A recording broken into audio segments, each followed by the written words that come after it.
हमारे व्यस्त जीवन में ईश्वर की आवाज़। आपने कई लोगों को ये कहते सुना होगा, स्कूल और कॉलेज में अच्छे नंबर लाओ और तुम्हारा जीवन सेट हो जाएगा। अच्छी नौकरी पकड़ो और तुम्हारा जीवन सेट हो जाएगा। एक अच्छी जीवन संगिनी पत्नी चुनो और तुम्हारा जीवन सेट हो जाएगा।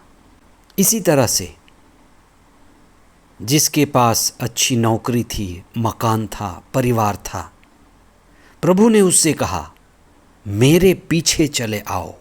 संत मती का पर्व 21 सितंबर 2024, 24वां सप्ताह, शनिवार। पहला पाठ इफिसियों के नाम संत पौलुस का पत्र, अध्याय 4, पद संख्याएं 1 से 7 तथा 11 से 13 तक, और संत मती का सुसमाचार, अध्याय 9, पद संख्याएं 9 से 13 तक। एक उग्र, बड़ा ही खूंखार और क्रूर व्यक्ति, जिसका पहला नाम साउल था, जो प्रभु भक्तों को सताता था, आगे चलकर जब उसका हृदय परिवर्तन हुआ तो वह पौलुस बन गया। एक मगदेला शहर में बड़ी प्रसिद्ध वेश्या थी मरियम, आगे चलकर उसका हृदय परिवर्तन बन गया और एक संत बन गई। आज हम उसे कहते हैं संत मरियम मगदलेना। हमारे लिए प्रार्थना कीजिए।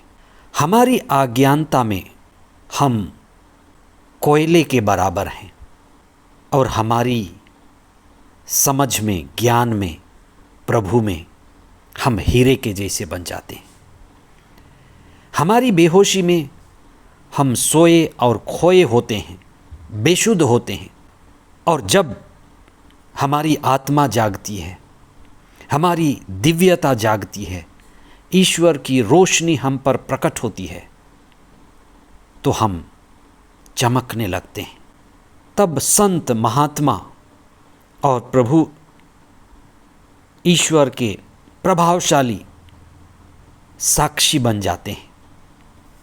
आज एक महान संत जो यहूदी थे, नाकेदार थे, लेवी थे, प्रभु ईसा के 12 शिष्यों में से एक थे। वे ईसा के द्वारा व्यक्तिगत रूप से बुलाए गए थे। ईसा ने उनसे कहा था, मेरे पीछे चले आओ।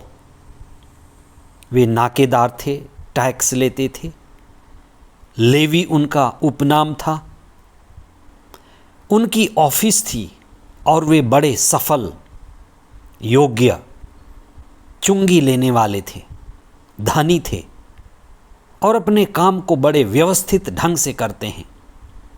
ये चीज़ आप उनके द्वारा लिखे गए सुसमाचार, संत मती के सुसमाचार अध्याय 1 में पढ़ सकते हैं। उनके पास सांसारिक रूप से सब कुछ था, फिर भी आखिर जब उनको बुलावा आया, लेवी के पास नौकरी थी, घर था, परिवार था, शिक्षा थी, वह कह रहा होगा कि मैं सेट हूँ।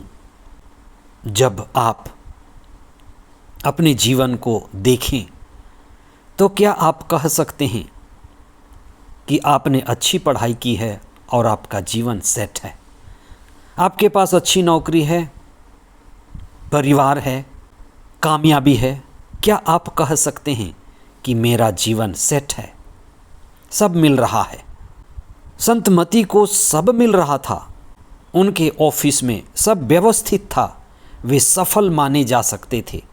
उससे ईसा ने कहा, मेरे पीछे चले आओ। आखिर क्यों ईसा ने कहा मेरे पीछे चले आओ? इसलिए क्योंकि सब मिल जाने के बाद भी मती को मुक्ति की जरूरत थी। सांसारिक रूप से सब मिल जाने के बाद भी मती को सत्य की जरूरत थी। सांसारिक रूप से सब मिल जाने के बाद भी मती को प्रज्ञा की जरूरत थी।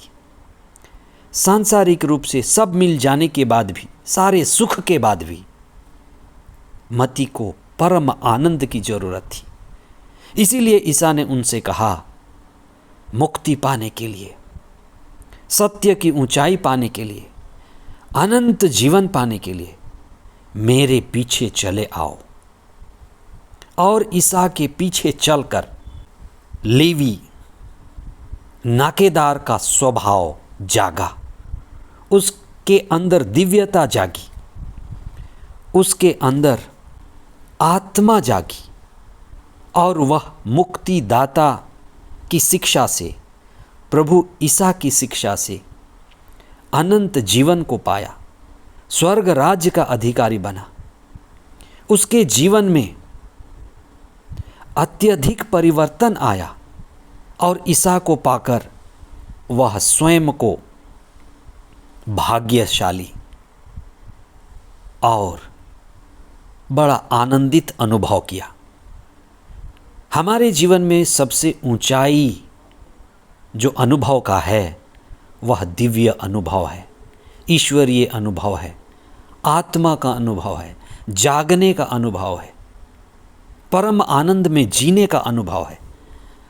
और ये अनुभव वह अपने दूसरे नाकेदार, चुंगी लेने वाले सभी मित्रों को बांटना चाहता था।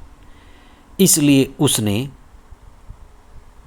अपने दूसरे मित्र जो नाकेदार थे, पापी कहे जाते थे, जिन्हें अज्ञानता ने, अंधेरे ने, लालच ने, मोह माया ने, सांसारिकता ने घेर रखा था, जो धन उनके पास था उसके द्वारा उसने भोज दिया और ईसा को प्रमुख स्थान दिया और उस भोज के द्वारा अपने मित्रों को मुक्तिदाता से, प्रभु ईसा से, ईश्वर के पुत्र से मिलाया, जिसे जो सत्य उसने पाया था, जो आनंद का अनुभव उसने अनुभव किया था, उसके आत्मा में जो दिव्यता की ज्योति जागी थी, वही अनुभव वह अपने मित्रों को देना चाहता था।